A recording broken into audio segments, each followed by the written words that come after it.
భగవంతుని బాధ పెట్టడానికి చాలా తేలిక మార్గం ఏది అంటే మాట. మాట చేత పెట్టినటువంటి బాధ అంత కష్టంగా ఉంటుంది.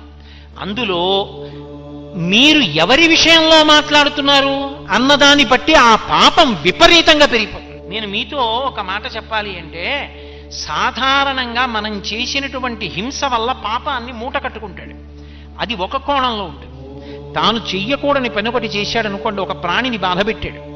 ఓ కుక్క అలా వెళ్ళిపోతుంది, నా చేతిలో కర్ర ఉంది, నా చేతిలో కర్ర ఉంది కదా అని అలా వెళ్ళిపోతున్న కుక్క మీదకి విసిరితే దాని కాలు విరిగింది అనుకోండి. కాలు విరిగిన కుక్క ఎంతకాలం నిష్కారణంగా నేను కొడితే బాధపడిందో అంతకాలము నేను కూడా కాలు విరిగి బాధపడాలి. ఇప్పుడు ఈశ్వరుడు ఏం చేస్తాడంటే కర్మాకర్మ ఫలప్రదాత. అందుకే కాల కలయతామహం అంటాడు భగవద్గీతలో కృష్ణుడు.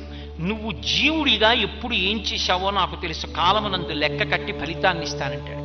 కాలోహి బలవాన్ కర్త సతతం సుఖదుఃఖయో నరాణాం పరతంత్రాణం పుణ్య పాపానుయోగత అంటాడు దేవీ భాగవతంలో వ్యాస భగవానుడు. కాలము మహాబలవత్తరమైనది. ఈశ్వరుడు కాలరూపంలో ఉండి గత జన్మలలో నేను చేసిన పాపపుణ్యాలు లెక్కలో పెట్టుకుని ఈ జన్మలో పాపానికి దుఃఖం ఇస్తాడు, పుణ్యానికి సుఖాన్ని ఇస్తాడు. లెక్క చెప్పి ఇవ్వవలసిన అవసరం ఆయనకి లేదు. చాటు నుండి ఫలితాన్ని ఇస్తాడు. చెట్టు చాటు నుండి రాముడు వాలికి ఫలితాన్ని ఇచ్చినాడు. ఆయన ఎదురుగుండా వచ్చి కోటేశ్వరరావు ఫలానా జన్మలో ఫలానా పేరుతో ఉన్నప్పుడు ఓ కుక్కని కొట్టావాయ్, అందుకని ఆ ఫలితాన్ని ఇవాళ నీకు ఇస్తున్నాను. 11 గంటలకి నీ మోకాలు మీద కూడా దెబ్బ తగులుతుందో, మోకాలు మీద నొప్పి 3 రోజులు ఉంటుందో, అప్పుడు కుక్కకు 3 రోజులు ఉందో, ఇన్న నాకు చెప్పక్కల్లా మోకాలు నొప్పి పెట్టేట్టు చేస్తాడంతే. అది ఈశ్వరుడంతే. ఆయన శాసకుడు, ఒకడికి చెప్పవలసిన అవసరం ఆయనకు ఉండదు. కానీ కర్మ ఫలితం మాత్రం నడిచి వెళ్ళిపోతూ ఉంటుంది. ఇందులో మీరు ఒక్క విషయాన్ని జ్ఞాపకం పెట్టుకోవాలి. నేను ఒక కుక్కని కొట్టాను అనుకోండి, అది మళ్ళీ ఆ దెబ్బ రూపంలో నన్ను బాధిస్తుంది. ఎప్పుడు నేను ఈ జన్మలో భక్తిగా ఉన్నాను అనుకోండి, ఈశ్వరా ఎప్పుడో తప్పు చేసి ఉంటాను, లేకపోతే ఎందుకు మనుష్య జన్మ వస్తుంది? మనుష్య జన్మ అంటే పాప ఫలితం పుణ్య ఫలితం రెండూ అనుభవించాలి. కానీ తండ్రి బాధ పెట్టకు, బాధ పెట్టావనుకో నీ పాదముల యందు అనురక్తి తగ్గిపోయి ఆ బాధ గురించి ఆలోచిస్తాను. వద్దు, నా పాపములు క్షమించన్నాను అనుకోండి, అలా కుదరదు. చేశావు కాబట్టి ఫలితం అనుభవించాలంటే ఇప్పుడు నీ చేసిన కర్మ గొప్పదవుతుంది. ఈశ్వరుడు గొప్పవాడు కాడు. ఈశ్వరుడు ఏం చేస్తాడంటే భక్తితో జీవనం చేస్తున్న వాడి యొక్క కర్మ ఫలితాన్ని తగ్గిస్తాడు. అందుకే నమశివాభ్యాం అశుభాపహాభ్యాం అని ఆపదామపహర్తారం దాతారం సర్వసంపదాం ఈ శ్లోకాలు ఎందుకు వచ్చాయి? ఇప్పుడు నేను భక్తితో ఉన్నాను, గత జన్మలలో చేసిన పాపానికి ఫలితం ఇవ్వవలసిన సమయం ఆసన్నమైంది. నేను గుండెలు బాదుకుని ఏడవలసినటువంటి పరిస్థితిని ఈశ్వరుడు కల్పించాడు. వీడిప్పుడు మారాడు, నన్ను నమ్మాడు, నీ చెప్పినట్టు బ్రతుకుతున్నాడు. కాబట్టి వీడి కష్టాన్ని తగ్గిస్తానని పాము కరవవలసిన వాణ్ణి చీమతో కరిపించి విడిచిపెట్టాడు. అది ఆయన శక్తి, ఆయన ఈశ్వరుడు. ఆయన అలా ఎందుకు చేశాడని అడగడానికి ఆయన అసలు ఎందుకు అలా చేశాడో మనకి తెలుస్తుందా? చేసిన కర్మ తెలియదుగా. నాకే తెలియనప్పుడు ఇంకొకరికి ఎలా తెలుస్తుంది అడగడానికి? అది ఈశ్వరత్వం అంటే. కాబట్టి ఒక్కొక్క తప్పు పాపాన్ని మాత్రమే ఇస్తుంది. మహాభక్తులైనటువంటి వారి జోలికి వెళ్ళారనుకోండి, అది ఎంత ప్రమాదాన్ని తీసుకొచ్చేస్తుందంటే యుక్తాయుక్త విచక్షణ లేకుండా, శాస్త్రం మీద సరి అయిన అవగాహన లేకుండా, విషయం గురించి సక్రమంగా తెలుసుకోకుండా కేవలము అవతల వారిని బాధ పెట్టడానికి తెంపరితనంతో ప్రవర్తిస్తే భగవంతుడు ఏం చేస్తాడంటే అవతారంగా కిందకొచ్చేస్తాడు. అవతారము అన్న మాటకు అర్థం ఏంటో తెలుసా? తార అంటే ఎక్కడో ఉండడం, తారస్థాయిలో పాడాడంటారు. అవతార వ్యతిరేక పదం. మాంసనేత్రంతో చూడడానికి యోగ్యంగా కిందకొస్తాడు. ఏదో చక్షుతో అన్నాను అనుకోండి, అందరికి అర్థం కాదు. మాంసనేత్రము ఏం బెగబెట్టి గుండెలు బాదుకోక్కర్లేదు, అర్థం అవడానికి ఆ మాటే వాడాలి. మాంసనేత్రంతో చూడడానికి యోగ్యంగా కిందకి దిగి వస్తాడు ఆయన. ఇప్పుడు ఎందుకు వస్తాడో తెలుసా? అసలు ఆయన అలా రావడానికి కారణం ఏమిటో తెలుసా? ఆయనే చెప్పుకున్నాడు, పరిత్రాణాయ సాధూనాం, పరమ భాగవతోత్తములైన వారిని రక్షించడానికి వస్తాను అలాగా. వినాశాయచ దుష్కృతాం, ఆ వాళ్ళని బాధ పెట్టిన వాళ్ళని చీల్చి చెండాడడానికి ఓ రూపంతో కిందకొచ్చేస్తాను. అంటే ఈశ్వరుడు కూడా ఉద్వేగం పొందేది ఎప్పుడు అంటే భాగవతుల జోలికి నువ్వు వెళ్ళావా, ఆ హింస కట్టి కుడిపేస్తుంది, ఈశ్వరుణ్ణి దింపేస్తుంది భూమి మీదకి. అంత క్రోధానికి కారణమవుతుంది. అది సామాన్యమైన దోషం కాదు. అందుకే ఎప్పుడైనా సరే భగవంతుణ్ణి నమ్ముకున్న భక్తుల జోలికి వెళ్ళేటప్పుడు 1కి 10 మార్లు ఆలోచించుకుని వెళ్ళు అని చెప్తారు.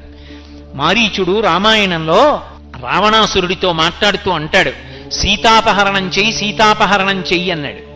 అంటే మారీచుడు అన్నాడు, ఏమిటో సీతమ్మను అపహరించి తెమ్మంటున్నావు, అంత తేలికనుకుంటున్నావు, ఆ దోషం ఉట్టినే పోతుంది అనుకుంటున్నావా? సీతమ్మను అపహరించి తెస్తే రాముడు కనపడకపోతే, సీతమ్మ ఏడిస్తే, సీతమ్మ కన్నుల వెంట నీటి చుక్క పడితే, రావణా నువ్వు ఒక్కడివే చచ్చిపోతాననుకుంటున్నావేమో. వెతికి వెతికి వేటాడేస్తాడు రాముడు. కళత్రాణి చ సౌమ్యాని మిత్రవర్గం స్థైవచ యదీచ్ఛసి చిరంభోక్తమ్మ కృధారామ విప్రియం. ధర్మాన్ని నమ్ముకున్న రాముడి జోలికి వెళ్ళవద్దు. రామో విగ్రహవాన్ ధర్మ సాధు సత్యపరక్రమ. మారీచుడు చెప్పాడు ఈ మాట, రాముడు రాశీభూతమైన ధర్మము అని. రాశీభూతమైన ధర్మమైన రాముడి జోలికి వెళ్ళావా, కట్టి కుడిపేస్తుంది. అది అలా ఇలా కుడపదు, నిన్నొక్కడనే బాధ పెడుతుంది అనుకుంటున్నావేమో. అది మళ్ళీ నీకు ఫలితంగా ఇవ్వడం మొదలుపెట్టిన నాడు తెలుస్తుంది. కళత్రాణి చ సౌమ్యాని మిత్రవర్గం స్థైవచ. భార్యలు, బిడ్డలు, నిన్ను నమ్ముకున్న సైనికులు, నీ ఆస్తి, నీ ఐశ్వర్యం, నీ కాంచన లంక సర్వము నశించిపోతాయి. నువ్వు అలా నిలబడి ఉండగా ఒక్కొక్క తల తరిగేస్తాడు రాముడు. ఒక్కొక్క తల తరుగుతూ ఉంటే దేవతలందరూ వచ్చి పైన నిలబడతారు.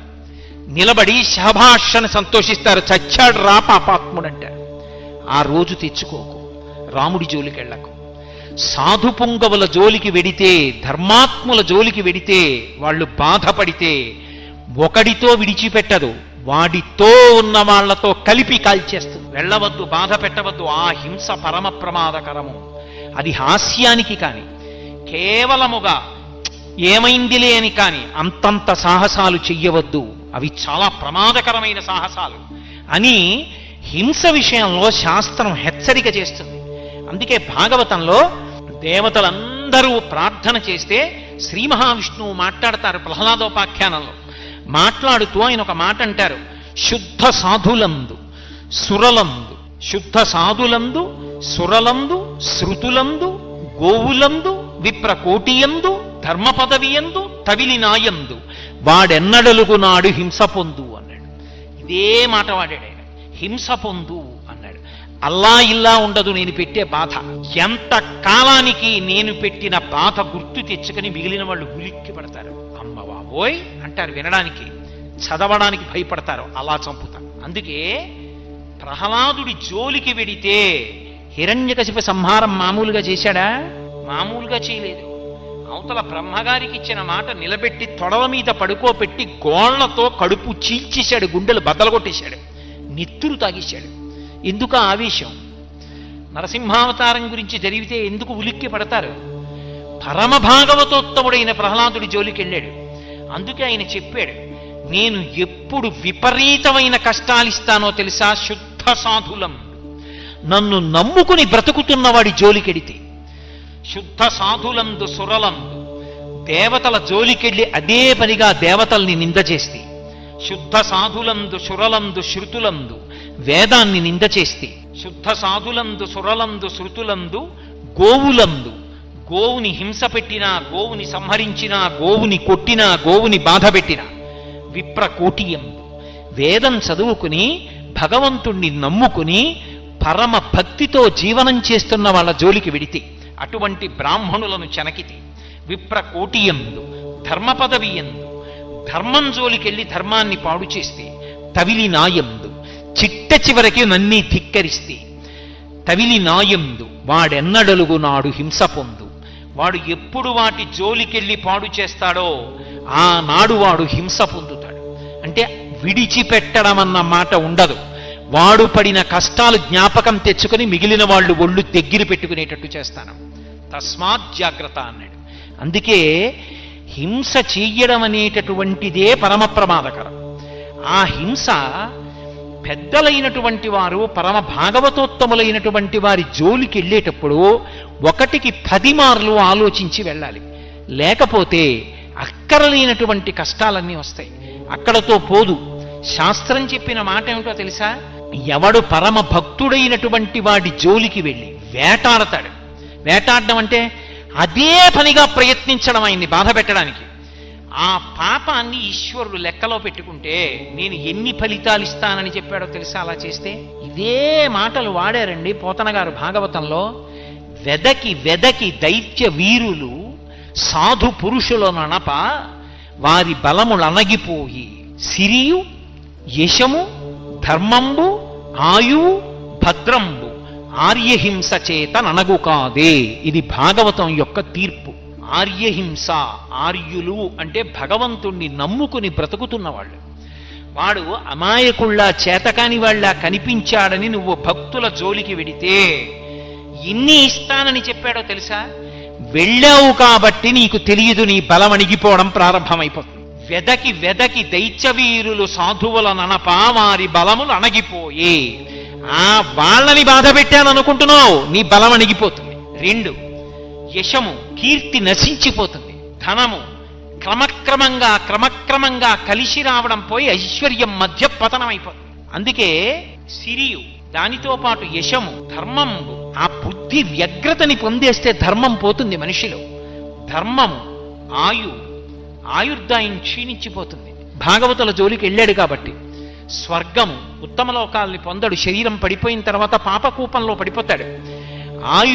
స్వర్గము, వీటిపోవు, ఇవన్నీ కూడా నశించిపోతాయి. ఎందుచేత? ఆర్యహింస చేత ననగు కాదే. ఆర్యుల జోలికి వెళ్ళి పెద్దలైనటువంటి వారిని బాధ పెడితే ఆ బాధ కారణంగా అన్ని ఉపద్రవాలు వస్తాయి. అందుకే హింస అన్న మాటని అన్వయం చేసుకునేటప్పుడు నీ వలన హింస జరుగుతోందా అని ఆలోచించుకున్నప్పుడు పొరపాటున కూడా భగవంతుణ్ణి నమ్ముకున్న భక్తుల జోలికి వెళ్ళవద్దు. ఆయన పైకి ఎలా కనపడనివ్వండి, కేవలం ఆయన భజన చేసుకునేవాడు కానివ్వండి. ఆయన మహావిద్వాంసుడా, శాస్త్రం తెలిసిన్నవాడా, ఇవి కాదు. ఆయన భగవంతుణ్ణి నమ్ముకుని ఎప్పుడూ భగవన్నామాన్ని భజన చేసుకుంటూ కూర్చుంటాడంతే. తొందరపడి ఆయన మీద పరిహాసమాడడం, తొందరపడి ఆయన మనసు ఖేదపడేటట్టుగా ప్రవర్తించడం చెయ్యవద్దు. ఎందుచేత? ఎలా ఉన్నాడన్న దాన్ని బట్టి కాదు, ఆయన భగవంతుణ్ణి నమ్ముకుని ఉన్నాడు. వెళ్లకుండా ఉండు, అదే నీ జీవితానికి మంచిది. కాబట్టి ఆర్యహింస చేత ననగు కాదే. ఇది భాగవతంలో హింసకి సంబంధించినటువంటి విషయం మీద చెప్పినటువంటి పరమాద్భుతమైనటువంటి తీర్పు. అయితే మీరు నన్ను ఒక ప్రశ్న ఇయ్యచ్చు, ఏమండి అయితే భగవద్భక్తులైనటువంటి వారి జోలికి వెళ్ళినంత మాత్రం చేతనే ఇటువంటి ఉపద్రవాలు వస్తాయా అంటే, సామాన్యంగా ఎవరి జోలికి వెళ్ళినా కూడా పాపం మూట కట్టుకుంటాడు. భాగవతుల జోలికి వెళ్ళడం మరింత ప్రమాదకరం. ఏదో బ్యాటరీ లైట్లో 3 బ్యాటరీలు ఉండగా చేయి పెడితే చురుక్కుమనడానికి, ఇంట్లో కరెంటు ఉండగా ఫ్యూజులో చేయి పెడితే ధన్మని షాక్ కొట్టడానికి, ట్రాన్స్ఫార్మర్ మీద ఎక్కి ముట్టుకుంటే షాక్ కొట్టడానికి తేడాలు ఉండవండి. 3 షాకులు ఒకలా ఉంటాయా? దేని శక్తి దాందే విద్యుద్ఘాతంలో. కాబట్టి ఏదైనా పొరపాటే, నువ్వు అలా ముట్టుకోకూడదు. కానీ కోరి ట్రాన్స్ఫార్మర్లు ఎందుకు ముట్టుకుంటావు? అందుకే అది ఎక్కకూడదు. దాని మీద పుర్రె బొమ్మ 2 ముక్కలు ఇచ్చారు. అదే భాగవతంలో పోతన గారి. వెళ్లకు దాని జోలికి, పరమ ప్రమాదం ఒక జన్మతో పోదు, కొన్ని జన్మలు కట్టి కుడుపుతుంది. ఎందుకురా నీకు? దాని జోలికి వెళ్లకు, అటువంటి హింస చెయ్యవద్దు అన్నారు. ఇది సాధు పురుషుల విషయంలో ఎంత అన్వయమవుతుందో సాధు జంతువుల విషయంలో కూడా అంతే అన్వయమవుతుంది. అది విచిత్రం. అందుకే పరీక్షిన్ మహారాజు గారు మాట్లాడుతూ ఒక మాట అంటాడు. ఆయన కలిపురుషుడి దగ్గర మాట్లాడుతున్నప్పుడు భూదేవి వంక తిరిగి ఒక మాట అన్నాడు. అమ్మా, సాధువులకు జంతువులను బాధించడి కలుల భంజింపని రాజాధము ఆయు స్వర్గము శ్రీ ధనము వీటిపోవు సిద్ధము తల్లి అన్నాడు. ఎక్కడైనా సరే అమ్మా, రాజైనటువంటి వాడి యొక్క ప్రధాన లక్షణం ఏమిటో తెలుసా? సాధువులకు జంతువులకు. సాధువులైన జంతువులు అన్న మాటకు అర్థం ఏమిటో పోతన గారే చెప్పారు భాగవతంలో. ఏదో వాహినులైన వాహినులందు జలంబు త్రావి అంటారు.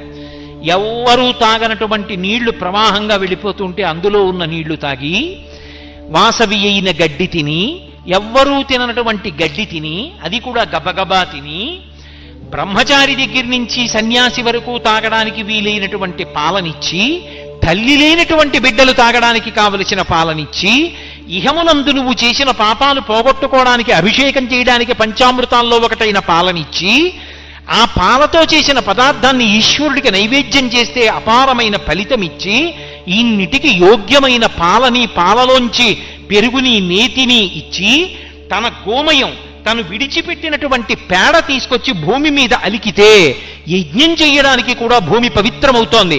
అటువంటి పేడని ఇస్తూ పంచగవ్యములలో ఒకటైనటువంటి మూత్రాన్ని ఇస్తూ నీకు అక్కర్లేని గడ్డిని, నువ్వు తాగని నీటిని తాగి నీకు ఇహమునందు పరమునందు పనికొచ్చేటటువంటి ఇన్నిటిని ఇస్తున్నటువంటి పరమ సాధుమూర్తి అయినటువంటి గోవుని బాధ పెడితే దాని అర్థం సాధువులకు జంతువులకు అంత మనకక్కర్లేనివి పుచ్చుకొని మనకి ఇహము పరము ఇన్నిటిని కల్పించగలిగినటువంటి అద్భుతమైన పదార్థములను ఇవ్వగలిగినటువంటి జంతువులను బాధ పెడితే నిష్కారణంగా ఈశ్వరుడు అంగీకరించాడు. అందుకే రాజు ప్రధాన కర్తవ్యమేది అంటే అటువంటి జంతువుల జోలికి ఎవరెళ్ళారో వాళ్ళని భంజించాలని చెప్పారు భాగవతం. వాళ్ళని వెంటనే అలా బాధ పెట్టకుండా నిగ్రహించాలి. అలా చేయకపోతే నేనంటలేదు, పోతన గారు అంటున్నారు భాగవతంలో, వ్యాసుల వారు చెప్పిన మాట చెప్తున్నారు. సాధువులకు జంతువులను బాధించడి కలుల భంజింపని రాజాధము ఆయువు ధనము స్వర్గము శ్రీ వీటిపోవు సిద్ధము తల్లి. అమ్మా, ఎప్పుడైనా సరే సాధువులైన జంతువుల్ని బాధ పెట్టేటటువంటి కలులను భంజింపనటువంటి పరిపాలకుడు ఎవరుంటాడో అటువంటి వాడి యొక్క ఆయుర్దాయము నశించిపోతుంది, అటువంటి వాడి యొక్క ఐశ్వర్యము పతనమైపోతుంది, అటువంటి వాడికి శరీరం పడిపోయిన తర్వాత ఊర్ధ్వలోకవాసం ఇవ్వరు. అందుకేనమ్మా లోకంలో దుష్టజన నిగ్రహంబును శిష్టజనానుగ్రహంబును నృపులకు స్రష్ట విధించనని పురాణ ద్రష్టలు చెప్పెదరు, ఇది సత్యము తల్లి అంటాడు. ఒక రాజు ఏం చెయ్యాలి అంటే దుష్టులైనటువంటి వారిని భంజించాలి, సాధు పురుషులైనటువంటి వారిని రక్షించాలి. దుష్టులను భంజించి శిష్టులను రక్షించకపోతే ఆ రాజు అని పేరు తెచ్చుకోలేడు, ఆయన భగవంతుని చేత అనుగ్రహింపబడడం. అందుకే హింస అన్న మాటలో ప్రభువు దగ్గర నుంచి సామాన్యుడి వరకు కర్తవ్యతానిష్టతో చూసుకోవలసినటువంటి అవసరం ఉంటుంది. ఇది నేను చెయ్యాలా చేయకూడదా పరమ జాగ్రత్తగా చూడాలి. నిష్కారణంగా మాటలతో బాధ పెట్టడం అలవాటు చేసుకున్నాడు అనుకోండి, దానికి బాధ పెట్టడమే ప్రయోజనం తప్పించి అందులో ఏదో శాస్త్రం చెప్పడమో లేకపోతే ఏదో మంచి విషయాన్ని మాట్లాడడమో అది కాదు. కేవలం అవతల వారిని బాధ పెట్టడమే ప్రయోజనంగా బాధ పెట్టాడనుకోండి తన మాట చేత, అది పరమ ప్రమాదకరమైనటువంటి విషయం. అటువంటి పనులు చెయ్యకూడదు. చెయ్యకుండా ఎప్పుడూ కూడా వాక్కుని నిగ్రహించుకోవాలి. అందుకే ఆ వాక్కు మీద అటువంటి నిగ్రహ శక్తి లేనివాడు ఎవరుంటాడో వాడి మాట వలన ఎంతమంది బాధపడతారో అటువంటి వారిని పరమేశ్వరుడు కూడా శిక్షిస్తాడు. మీరు అందుకే చూడండి, మనస్సుని బాధ పెట్టడానికి